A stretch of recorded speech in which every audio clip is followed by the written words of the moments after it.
এই ডাক্তার ইউনুস লোকটাকে দয়া করে কেউ থামান তো এবার। এ কি শুরু করেছে এয়ারপোর্টে যাত্রীদের জন্য?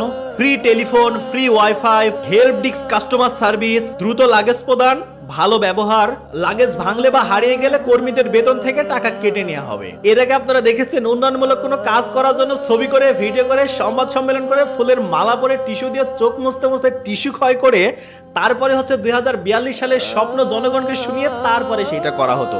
আর এই ডক্টর ইউনুসকে দেখেন, কোনো ঘোষণা দিল না, কোনো সেলফি তুললো না, কোনো ভিডিও নাই, সাংবাদিকদের নিয়ে কোনো সংবাদ সম্মেলনও করলো না, ফুলের মালাও গলায় দিল না, বাপ এবং সেই দাদার কোনো স্বপ্ন পূরণ করতে গেল না, নিজের কোনো স্বপ্ন পূরণ করতে গেল না, টিস্যু দিয়ে চোখের পানি মুছলো না, সে একটা টেলিফোন করে দিল, সবকিছু সমাধান হয়ে গেল।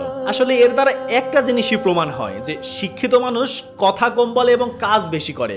এইবার বাংলাদেশ যাতে ঠিকই বুঝতে পেরেছে যে আসলে আমরা কোন রত্ন পেয়েছি। ঠিক আছে, তো এই রত্নকে আপনারা ধরে রাখেন, আমাদের বাংলাদেশকে একসময় বিশ্ব দরবারে দেখবেন নাম্বার 1 পর্যায়ে নিয়ে যাবে। তো ডক্টর ইউনুস সাহেবের প্রতি শুভকামনা রেখে আজকের ভিডিওটা শেষ করছি। সবাই ভালো থাকবেন, সুস্থ থাকবেন, আল্লাহ হাফেজ।